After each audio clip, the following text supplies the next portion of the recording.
오늘 주신 하나님의 말씀은 에베소서 2장 19절에서 22절의 말씀입니다.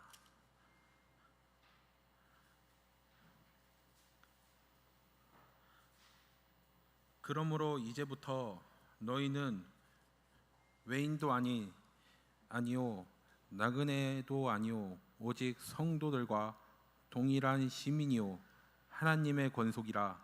너희는 사도들과 선지자들의 더 위에 세우심을 입은 자라. 그리스도 예수께서 친히 모퉁이 돌이 되셨느니라. 그의 안에 건물마다 서로 연결하여 주 안에 성전이 되어가고, 너희도 성령 안에서 하나님이 거하실 처소가 되기 위하여 그리스도 예수 안에서 함께 지어져 가느니라. 이 말씀은 살아계신 하나님의 말씀입니다. 우리 선포된 하나님의 말씀 에베소서 2장 19절 이하의 말씀으로 함께 지어져 가는 교회라는 제목으로 말씀을 나누겠습니다. 여러분, 제가 최근에 직업이 하나 생긴 거 알고 계시죠? 농사꾼.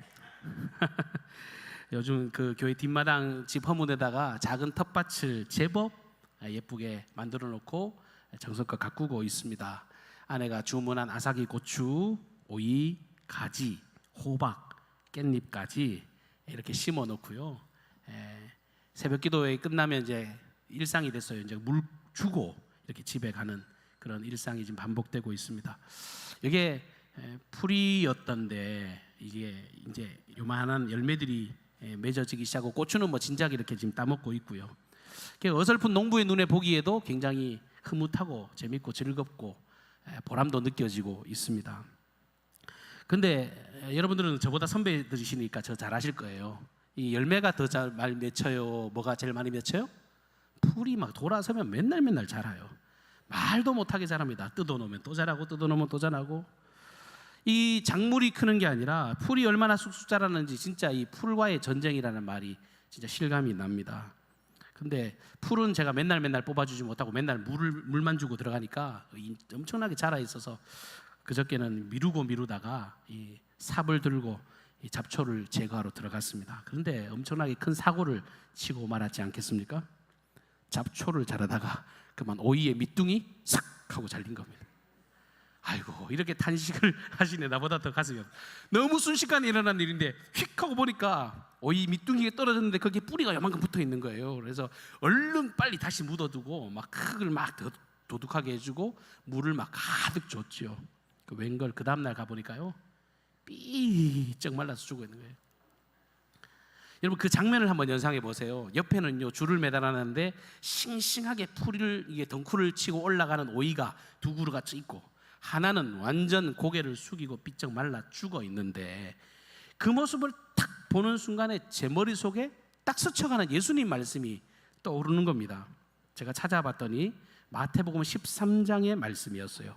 주인이 이르되 가만히 두라. 가라지를 뽑다가 곡식까지 뽑을까 염려하노라. 둘 다 추수 때까지 함께 자라게 두라. 추수 때에 내가 추수꾼들에게 말하기를 가라지는 먼저 거두어 불사르게 단으로 묶고 곡식은 모아 내 곡간에 넣으라 하리라.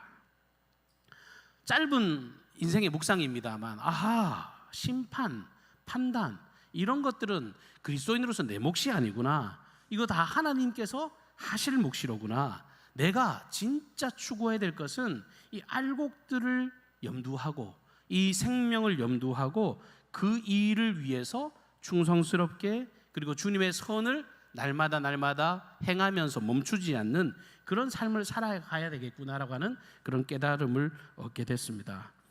여러분, 그리스도인은 언제나 선을 추구하는 공동체입니다. 진리와 생명을 선택하는 공동체입니다. 그래야 그리스도인답고 이 그리스도인다운 생명의 열매로 나도, 그리고 우리의 이웃들도, 우리 주변의 사람들도 행복해질 수 있다는 것이 예수님의 가르침인데, 제가 오이 밑둥 베면서 오늘 교회에 관한 말씀을 나눠야 되겠다라는 생각을 하게 되어서 오늘 본문을 찾게 됐습니다. 오늘 본문은 그러므로라고 하는 접속사로 시작이 되었습니다. 헬라어로 아라운이라는 단어인데요. 이 말은 앞에서 서술된 내용들이 이제 결정적인 추론으로 연결되어지는 그것을 가격역할을 하는 접속사입니다. 우리말로 더 쉽게 이야기하면 자, 그러면이라고 하는 그런 접속사예요. 그러면 앞에 내용이 얼마나 중요하겠어요? 앞에 내용을 알면 이제 앞으로 너희들이 어떻게 해야 되겠냐, 이런 이야기를 지금 하고 있는 겁니다. 바로 앞에 나오는 내용들은 어떤 내용이냐 하면 구원받기 이전에 이방인들, 그러니까 하나님을 알지 못하던 사람들, 예수와 전혀 무관하고 하나님이 누구신지 예수가 누구인지 전혀 알지 못하는 그 인생들이 다 소망 없는 상태였지만 오직 그리스도 예수님의 십자가의 공로로 말미암아 이제 하나님의 자녀가 되지 않았느냐. 특별히 유대인들, 하나님을 믿는다고 자부했던 그들이 이제 예수를 만나서 진짜 그야말로 인생의 전환점을 얻었던 이 유대교 그리스도인들, 그들과 이방인들이 수평적으로 서로 화평을 이루지 않았느냐. 그리고 구원받은 모든 성도들, 뭐 이방인들, 유대인들 할 것 없이 모두가 다 또 하나님과의 이 수직적인 이 화평을 이룬 사건, 수평과 수직, 이 십자가로 인해서 모든 세상이 연합되고 하나 되어지는 일들을 경험하게 된 사실을 바울은 언급하고 있습니다. 십자가의 능력으로 완성된 인생, 십자가의 능력으로 완성된 공동체. 여러분, 이게 중요한 전제죠. 현재 지금 이 편지를 받아들고 있는 이 에베소 교회 공동체, 그 교회 구성원들이 어떻게 해서 이 자리에 한 자리에 모였느냐, 여기에 모여있는 모든 성도들이 어떻게 다 구원을 받아서 한 자리에 모여 있게 됐는지 그 과정을 앞에서 설명을 합니다. 그리고 오늘 이어지는 본문이 오늘 이 말씀이죠. 자, 그러면 이제부터 너희는 외인도 아니요 나그네도 아니라. 예수님 때문에 이제 우리는 더 이상 외인이 아니야. 우리는 나그네 같은 인생이 아니야. 여러분, 이렇게 아시는 것처럼 유대인들은요, 목이 곧은 백성입니다. 절대 다수가 하나님의 택한 선민이라는 이 자부심 때문에 다른 이방인들에 대해서 무시하는 경향이 상당했습니다. 그냥 외국인 취급하는 정도가 아니라 아예 저 이방인들은 지옥의 땔감들이다. 뭐 맨날 입에 담기 어렵습니다만 개 취급했죠. 그야말로 짐승 취급했습니다. 인간 이하의 취급을 하면서 살았던 사람이 유대인이었습니다. 그런데 예수님을 통해서 그들이 더 이상 이제 거리가 먼 사람들이 아니라 우리와 전혀 상관없는 사람들이 아니라라고 하는 것을 분명하게 말씀하고 있습니다. 심지어 외국인 나그네 정도가 아니라 이제는 모든 성도들과 동일한 하나님이 택한 하나님의 시민이다라고까지 확대해서 이야기를 하고 있습니다. 그릇된 선민의식, 정말 나만 옳다라고 말했던 그 유대인들이 시각이 바뀝니다. 눈을 다르게 뜨게 된 겁니다. 아, 나만 구원받았다고 생각했는데 그게 아니구나. 하나님의 구원하심이 이 세계 모든 열방에 열려져 있어서 그리스도를 통해서 저들 이방인들도 하나님이 택하신 거룩한 선민, 거룩한 성민, 하나님이 택한 자녀들이로구나. 나만이 아니라 너희들도 거룩한 하나님의 자녀로구나. 그런 인식들이 생겨났다고 하는 것입니다. 그리고 무엇보다도 더욱 감격스러운 사실은 뭐냐면 그리스도께서 그렇게 모아놓은 사람들을 뭐라고 불러요? 하나님의 권속으로 만드셨다라고 성경 기록합니다. 권속이라고 하는 말은 헬라어로 한 번쯤은 들어보셨죠? 오이코스라는 말입니다. 한마디로 집이에요, 집. 한 지붕 안에 살고 있는 한 가족, 이게 오이코스입니다. 한 지붕 안에서 함께 밥을 먹고 살아가는 식구, 한 지붕 아래에서 정말 몸부대끼며 살아가는 영적인 가족이 되었다. 여러분, 그 당시는 우리보다 지금 훨씬 더 복잡한 사회를 구성하고 있지 않습니까? 그런데 신분의 격차도 문제가 안 되고 인종의 격차도 문제가 안 되고 빈부의 문제도 전혀 신경 쓰지 않아도 될 만큼 따질 필요가 없는 가족이 됐다는 거예요. 여러분, 요즘에 가족이 많이 해체돼서 그렇지 진짜 가족은요, 허물이 있어도요, 옆에 이웃집 사람은 동네방네 아이고 저 집 신랑이 이런 사고를 터졌다고 막 쉬쉬하는 척하면서 소문을 내지만 가족은요, 그 덮어주는 게 가족이잖아요. 모른 척 해주고 지그시 눈 감아주고. 여러분, 그게 가족이잖아요. 하나님을 중심으로 모인 영적 가족으로 이 그리스도인들 모두를 세워주셨다. 그리고 오늘 사도 바울은 이 영적 가족된 이 그리스도인들을 향해서 20절부터 22절 말씀을 통해서 우리 주님의 교회를요, 건물에 비유하고 있습니다. 여러분, 이 건물, 예수님이 지금 사도 바울을 통해서 주시는 이 건물이 어떤 건물인가를 가만히 유추해 보면 예수님께서 하셨던 말씀이 떠올라요. 예수님께서 예루살렘에 처음 입성하셨을 때 하나님의 성전에 들어가잖아요. 예루살렘 성전에 들어갔는데 성전이 그 제 기능을 하지 못하는 겁니다. 만민이 기도하는 집이어야 될 성전이 장사꾼들의 소리가 나고 뭐 비둘기를 파는 그 매매하는 자들, 그리고 돈을 바꾸고 환전하는 사람들, 여러 짐승을 끌고 와가지고 난장판이 되어 있는 그 성전을 주님이 보시고 너무 화가 나서 그 성전의 상을 뒤집어 엎으시면서 이 성전을 헐어라. 헐라고 협박만 하신 게 아닙니다. 헐라, 내가 이 성전을 내가 3일에 다시 일으키겠다라고 말씀하셨죠.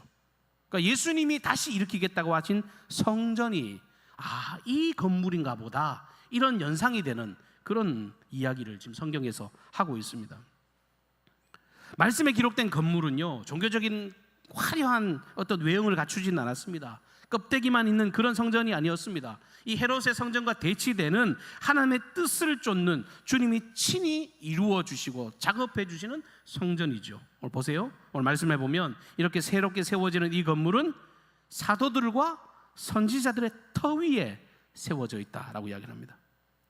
그리고 무엇보다 중요한 것이 뭐냐면 21절 말씀해 보면 친히 예수님께서 건물의 모퉁이 돌이 되시고 있고, 예수님이 모퉁이 돌이 되고 나머지 건축물들은 각 개개체, 아까 구원받은 한 사람 한 사람, 그 모든 사람들이 건축물의 재료가 돼서 함께 지어져 가고 있음을 성경은 기록하고 있습니다.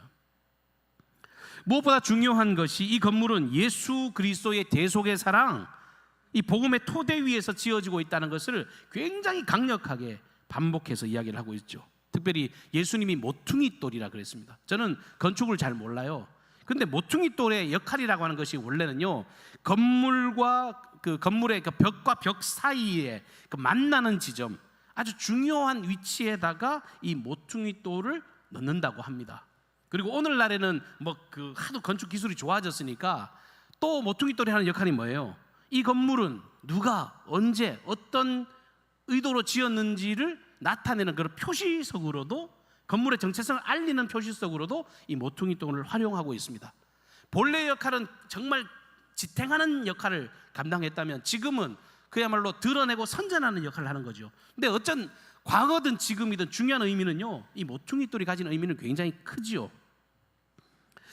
모든 건축물 그 재료의 개체의 힘이 아무리 좋아도 이것을 지탱할 수 있는 이 모퉁이 돌이 그것을 받쳐주지 않고, 이 모퉁이 돌이 그 힘에 연결되지 않는다면 그 건물은 절대로 그 가치를 힘있게 완성해낼 수가 없습니다. 대개 사람들은 그 결과에 관심을 많이 두잖아요. 완성된 건물을 보면 와, 멋지네요, 진짜 화려하네요, 정말 웅장하네요, 이렇게 말을 합니다만 실제로 여러분 집을 지어본 사람들은 겉으로 드러나는 화려함보다 더 중요한 게 이 기초와 그 과정, 이런 것들이 더 중요한 것을 다 인정하실 겁니다. 진짜 중요한 건 이 건물이 어떻게 지어졌고 어떤 힘으로 이 구조물이 지탱하고 있는지를 제대로 알아야 되고, 그것만이가 무시해버리면 소위 후진국에 건물 지어놓은 거 그냥 겉은 화려한데 하루아침에 뭐 지진 조금 나면 확 무너져버리는 그런 일들을 초래할 수밖에 없지 않습니까? 하나님의 교회, 예수님께서 친히 지금 짓고 계신 이 교회가 여러분 예수님을 중심으로 이렇게 모든 지체가 연결되어져 있다는 거예요. 모퉁이 돌 대신 예수님을 중심으로 서로 결속되어 있을 때 그 거룩한 성전은 그야말로 튼튼하게 든든하게 세워질 수 있다라고 성경은 분명히 말씀하고 있습니다. 그런데 정말 중요한 키가 오늘 본문 21절 말씀에 보면요, 이 건물이 주 안에서 성전이 되어가고 라고 기록하고 있습니다. 이 말씀을 여러분 집중해서 보셔야 돼요. 이 되어가고라고 하는 말이 얼마나 중요한지 반복되어서 기록이 되고 있습니다. 학교 다닐 때 선생님이 중요한 거 있으면 밑줄 치라 그러잖아요. 그러니까 진짜 밑줄 칠 만큼 중요하니까 주님이 반복해서 말씀하고 계세요. 이 건축은 아직 완성된 게 아니라 여전히 공사 중이라는 거예요. 웅장하고 아름다운 그 결과물을 향해서 나아가는데 이게 지금 완성된 게 아니라 그것을 향해서 지금도 여전히 지어져 가고 있다. 현재 진행형이다. 특별히 22절 말씀에 보면 함께 지어져 가느니라 라는 이 말씀을 통해서 한 번 더 이 사실에 대해서 확증하고 있습니다. 근데 흥미로운 것은 이 부분을 영어 성경을 보면요, 이 grow라고 하는 단어를 쓰고 있어요. grow라고 하는 말은 자란다는 뜻이거든요. 여러분, 건축물에 물 주면 자랍니까? 아니에요. 건축물은요 자라는 게 아닙니다. 쌓는 거지. 근데요, 하나님의 성전에 관해서, 예수님이 짓고 계시는 이 성전, 이 교회에 관해서는요 자라간다는 표현을 쓰고 있단 말이에요. 뭐예요? 예수님의 공동체, 이 건물은 그저 우리가 생각하는 그 건축물, 그런 뼈다귀뿐인 그런 빌딩이 아니라는 거예요. 성장하는 생명 공동체, 예수 중심의 공동체는 서로 연결되어 있어서 정말 유기적이고 무생물이 아니라 생명 있는 공동체, 정말 자라나는 공동체라고 하는 것을 성경은 말씀하고 있는 것입니다. 그래서 교회가 교회다워지기 위해서 가장 중요한 전제는요, 설계자의 의도를 잘 받드는 거죠. 그리고 무엇보다도 기초가 되시는 그 예수님을 중심으로 해서 모이는 것이 무엇보다도 중요한 가치고, 아니 무엇보다가 아니라 이게 교회의 본질이고 확실한 가치입니다. 여러분, 그래서 오늘 말씀에 입각해서요, 저와 여러분들이 교회라고 하는 단어를 딱 떠올릴 때 여러분 절대 잊지 말아야 될 두 가지를 여러분 말씀을 드리려고 합니다. 교회를 떠올릴 때 여러분 절대 잊지 말아야 될 첫 번째는 뭐냐면, 교회는 불완전한 존재다라고 하는 것. 지어져가는 존재니까요, 아직 불안하다라고 하는 전제를 깔고 여러분 교회 생활 하셔야 됩니다. 어제 우리 집에 에어컨 방에 켰는데 물이 뚝뚝뚝 떨어지는 거예요. 그러니까 밖에 거실에 있는 거는 문제가 없는데 방에 물 떨어져서 우리 또 에어컨 또 전문가이신 또 이영서 집사님 만만하니까 또 전화 드렸죠. 집사님 설치하신 에어컨에 물 떨어져요. 그래서 왔죠. 그냥 물 떨어지는데 이제 그걸 치우려니까 앞에 우리 딸내미 침대가 있어서 그걸 드러내려고 드러냈습니다. 여러분 뭐 아시는 분은 아시겠지만 우리 아내가 청소 얼마나 잘합니까? 진짜 깨끗한 여자예요. 엄청 깔끔함을 추구하는 아주머니입니다. 그런데 이거를 빼냈더니 이게 와 과간이에요. 우리 딸내미 침대 밑이 너무너무 더러운 거예요. 제가 오죽하면 우리 둘째한테 야 너건 요즘 털갈이 하나 이랬다니까요. 머리카락이 뭐 얼마나 수북히 빠져 있는지 뭉치니까요 무슨 솜인형 무슨 하나 만들어도 될 정도예요. 여러분 보세요. 아무리 청소를 깨끗하게 하고 아무리 정리를 잘해도요, 어디서 들어왔는지 언제 떨어졌는지 집안에 막 머리카락, 먼지, 시로라기 이런 게 막 그득한 겁니다. 근데 어떤 목사님이 그러셨대요. 야 집이 왜 자꾸 이렇게 더러워지는지 아느냐? 그 이유가 있대요. 왜냐하면 사람은 흙으로 만들어져서 그렇답니다. 맨 밖에 나갔다가 흙덩어리가 하나 턱 들어오니까 먼지를 달고 들어오는 것 아닙니까? 여기저기를 돌아다니니까 늘 먼지가 쌓이고 먼지가 일고, 여러분 젖어 있을 때는 그냥 바닥에 있지만 그게 또 막 말라버리면 얼마나 돌아다니겠습니까? 여러분 시사하는 바가 크죠? 하나님의 교회도 마찬가지입니다. 교회라고 별 수 없어요. 사람들이 모여 있잖아요. 죄송합니다. 흙덩어리들이 돌아다니고 있는 겁니다. 지금 여기 흙이 꽉 차 있네요. 지금 성직자들이 있고 뭐 장로, 권사, 집사들, 소위 뭐 직분자들이 있으니까 그곳에 날개 달린 천사들이 있는 공간이 아닙니다. 다 털면 먼지가 나고 두드리면 다 소리나는 깡통같이 시끄러운 사람들이 모여 있는 공간이라고 하는 겁니다. 이게 중요한 전제예요. 교회는 불완전하다. 그런데 중요한 건 뭡니까? 불완전한 존재고 흙덩어리고 먼지투성이인데 그럼에도 불구하고 이런 상태인데 이 공동체가 예수님의 공동체라는 거예요. 문제는 많은데 우리 이 공동체가 그리스도의 공동체, 예수님이 친히 지은 예수 공동체, 하나님의 가족 공동체라고 하는 사실입니다. 여러분 우리 강경중앙교회는 예수님의 교회인 줄로 믿습니다. 마태복음 16장 18절 말씀에 보면 내가 이 반석 위에 내 교회를 세우리니 라고 주님이 말씀하셨습니다.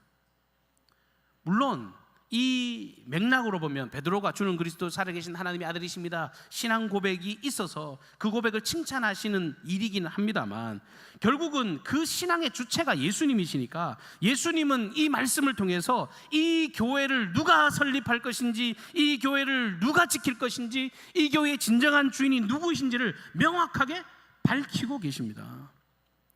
히브리서 10장 19절과 20절 말씀해 보면 그러므로 형제들아 우리가 예수의 피를 힘입어 성소에 들어갈 담력을 얻었나니 그 길은 우리를 위하여 휘장 가운데로 열어놓으신 새로운 살 길이요 휘장은 곧 그의 육체니라 라고 기록하고 있습니다. 여러분, 타협 없을 정도의 아주 명확한 사실입니다. 분명한 사실입니다. 여러분, 교회의 주인은요 예수님이세요. 소위 하기 쉬운 말로 개척 멤버라고 하는 이야기들 하잖아요. 여러분, 절대 교회의 주인이 될 수 없습니다. 교회에 막 물질을 많이 개척하는 분들도 계십니다. 헌금 많이 한다고 그가 교회의 주인 될 수 없습니다. 여러분, 애꿎은 자리 싸움을 하고 있다면 진짜 한심하기 그지없는 겁니다.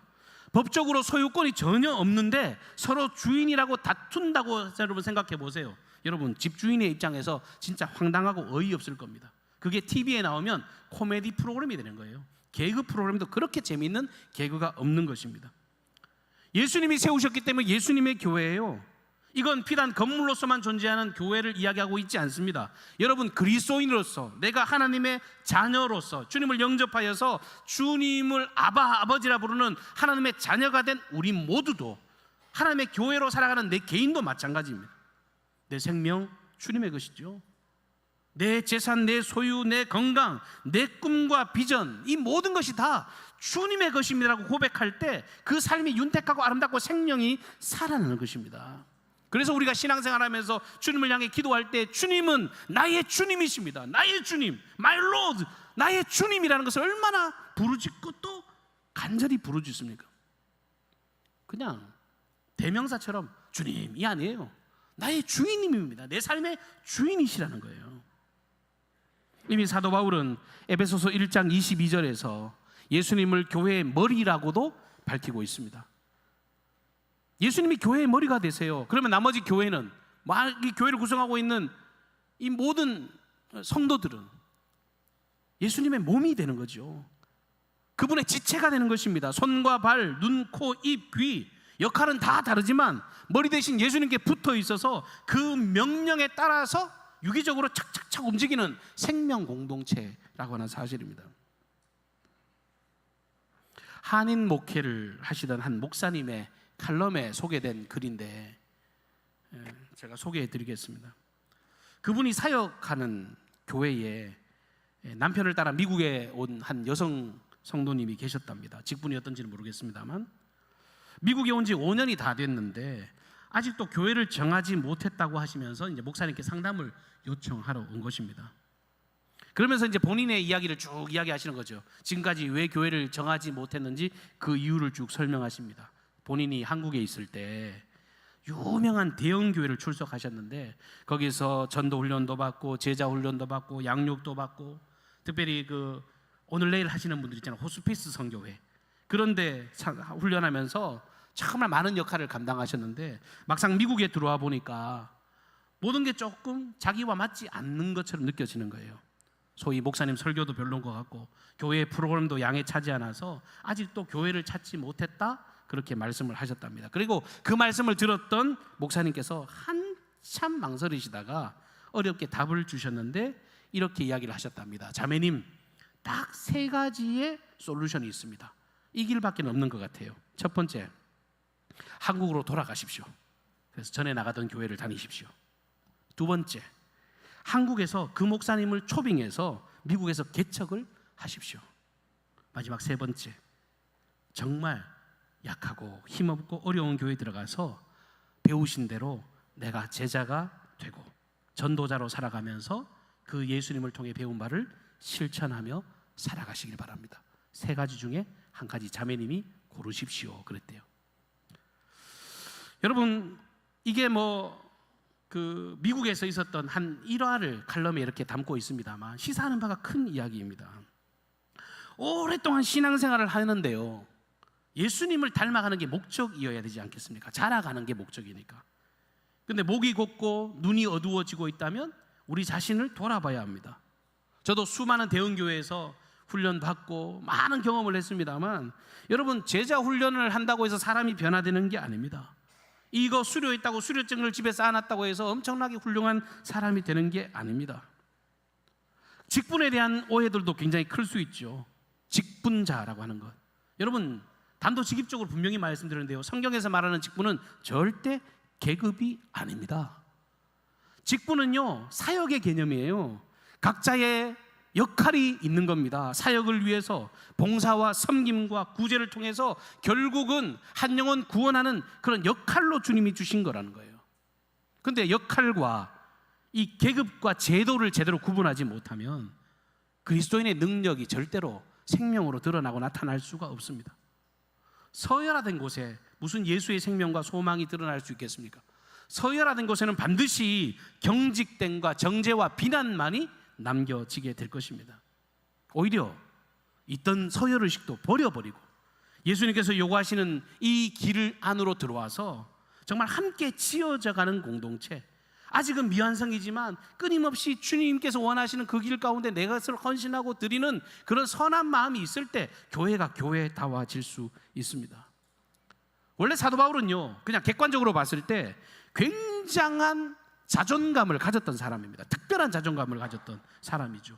일단 유대인이니까 뼈대 있는 유대 가문, 집안 좋지요, 많이 배웠지요, 재산도 있습니다. 모든 것이 부족함이 없다고 스스로 자부하던 사람이었습니다.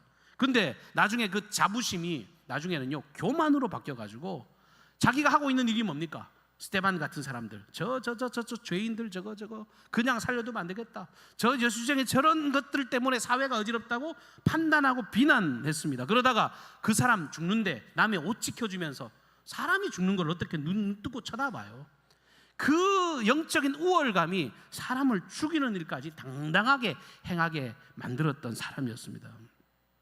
근데 그가 예수를 만나고 난 뒤에 자신의 삶을 진짜 목도하게 된 것입니다. 내가 얼마나 추악하고 더러운 죄인인지를 예수님 통해서 발견하게 된 겁니다. 그래서 입술이 완전히 변화되잖아요. 주님 앞에서 자기는 만물의 찌꺼기라고 고백합니다. 나는 만삭되지 못해 난 자 같은 자라, 소위 덜된 자라요. 미수가라고 고백한 겁니다. 또한 나는 죄인인데 수많은 죄인 중에서도 나는 괴수와 같은, 분토와 같은 그런 존재라고 스스로를 이야기를 하고 있습니다. 천지의 창조주이신, 죄에서 자신을 구원하신 그 구원자 예수 그리스도 앞에서 나는 정말 이렇게 초라한 인생이고, 그럼에도 불구하고 주님이 나를 붙들고 나를 지어서 하나님의 생명의 길로 지어 가시니 그 마음에 크나큰 행복과 감사와 즐거움, 그리고 새로운 기대감이 그에게 넘쳐났던 것입니다. 여러분, 복음 안에서 참 감사한 게 하나님께서 우리를 짓고 계시다라는 생각하니까 너무 행복한 겁니다. 태어날 때부터 장군이 되는 사람이 어디 있습니까? 응애 하고 태어날 때 너는 그 다음 날부터 대통령이 되는, 그런 사람이 없는 것처럼요, 하나님의 교회도 마찬가지입니다. 주님께서 우리 앞서 행하십니다. 하나님의 거룩하심을 쫓아서 우리를 계속해서 공사해서 만들어가고 계십니다. 공사 중이니까 당연히 먼지가 납니다. 소리가 납니다. 그렇다고 해서 여러분, 거룩한 방향과 가치를 완전히 상실할 수는 없다는 거예요. 아무리 어설픈 이야기들이 우리에게 난무해도 우리의 가치, 우리에 대해 가는 방향은 주 예수 그리스도의 사랑과 희생과 나눔, 그 섬김의 분량까지 자라가는 그 목적은 분명하다는 사실입니다. 최근에 우리 아내가 갱년기가 오고 살도 좀 찌고 한다고 건강 이야기를 작년부터 엄청 심각하게 이야기를 하더라고요. 저보다 운동 더 하다는 여자였는데 운동을 지금 태릉 선수촌에 보내야 될 정도로 열심히 운동을 하고 있습니다. 그 저보고도 이제 자기가 운동을 하니까 건강 걱정하면서 이렇게 운동해라, 이렇게 먹어라, 저렇게 먹어라, 온갖 잔소리들이 많아졌어요. 근데 보세요, 건강하기 위해서 우리가 어떤 것들을 절제해야 될지 굳이 설명 안 드려도 알죠? 먹는 거 잘 조절해야죠, 운동해야죠, 절제해야 됩니다. 너무 뻔한 이야기잖아요. 편식하지 말아라, 뭐 해로운 거 끊어라, 스트레스 받지 말아라, 적절하게 운동해라. 여러분 이런 이야기 다 뻔한 이야기예요. 그러면 거창하게 여러분 말씀드릴 것 없이 여러분 말씀 앞에서 건강한 교회, 주님이 원하시는 그 교회가 되는 방법, 좋은 교회를 넘어 위대한 교회로 이렇게 슬로건을 내걸고 있는데 여러분 어떻게 할지 굳이 설명을 드려야 할까요? 여러분 이것도요 너무 뻔한 거예요. 너무 쉬워요. 사실은요 너무 뻔합니다. 목회가 정말 아름답게 가기 위해서 목회자가 영육간에 건강해야 되겠죠. 성도들이 늘 하나님 중심으로 기도하고 영성이 깨어 있어야 되지 않겠습니까? 모든 직분자들이 그 직분에 걸맞게 협력하고 서로 돕고 섬기고 불신앙의 말을 멈추고 성령이 하나 되게 하신 것을 힘써 지키는 이 성경의 수없이 많은 정답들이, 그 길잡이들이 우리에게 주어져 있습니다. 그러니까 그 당시에 부패하였던 그 중세 시대의 암흑의 시대에 아무리 힘들어도, 아무리 먼지 나고, 아무리 깡통 소리가 나도 루터 같은 사람들은 오직 예수, 오직 믿음, 오직 은혜, 오직 말씀, 그것을 향해서 전진하고 또 전진했기 때문에 이 하나님의 교회 공동체를 지켜올 수 있었던 것입니다. 말씀을 마치면서 제가 중학교 때 체육 선생님이 하셨던 이야기를 하나 소개해 드리려고 합니다.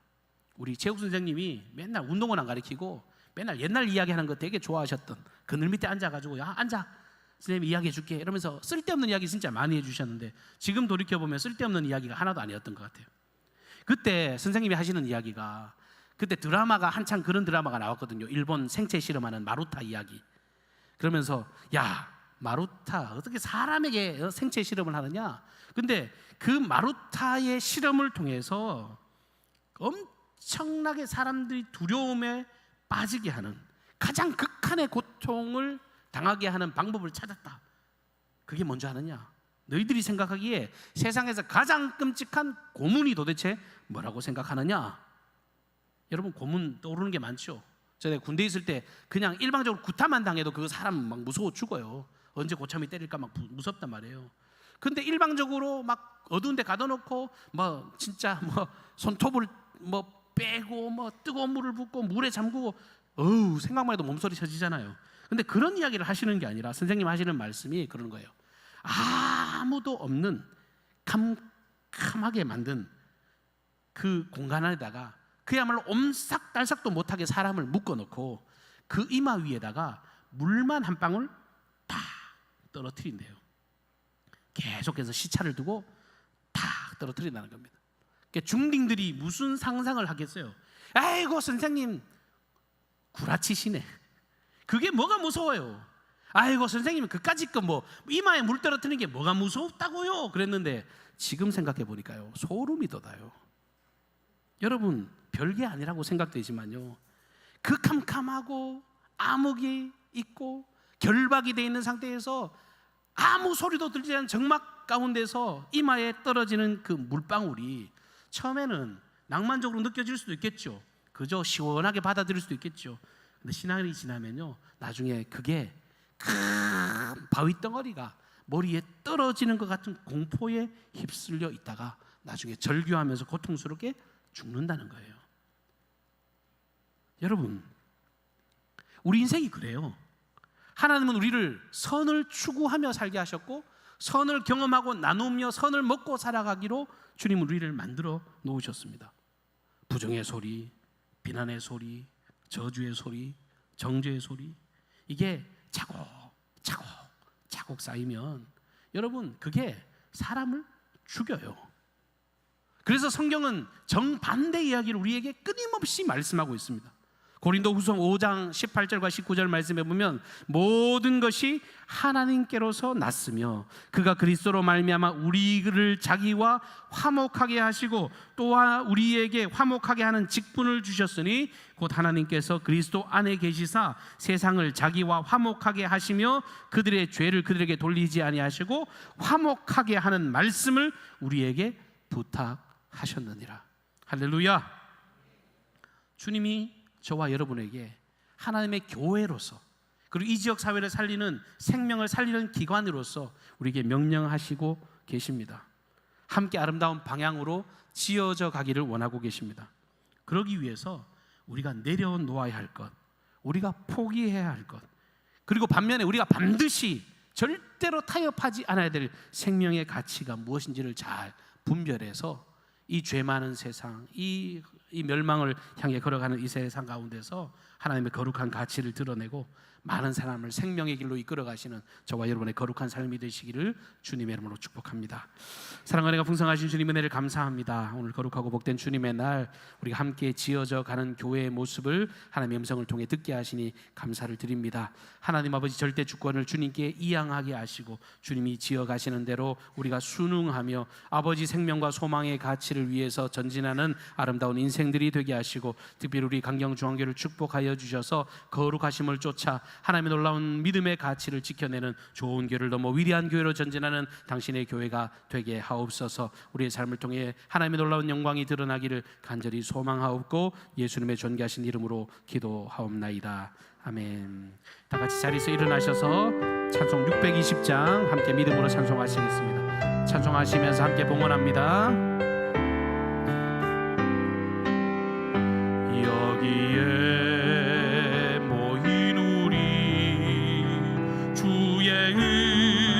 받은 자여, 주께서 이 자리에 함께 계심을 아노라. 언제나 주님만을 찬양하며 따라가리니 시험을 당할 때도 함께 계심을 믿노라. 이 믿음 더욱 세라. 주가 지켜주신다. 어두운 밤에도 주의 밝은 빛 인도하여 주신다. 하시니 헤아리기 어렵더라도 언제나 주 뜻 안에 내가 있음을 아노라. 사랑과 말씀들이 나를 더욱 새롭게 하니 때로는 넘어져도 죄의 승리를 믿노라. 이 믿음 더욱 세라. 주가 지켜주신다. 어두운 밤에도 주의 밝은 빛 인도하여 주신다. 여기에 모인 우리 사랑받는 주의 자녀라. 주께서 뜻하신 바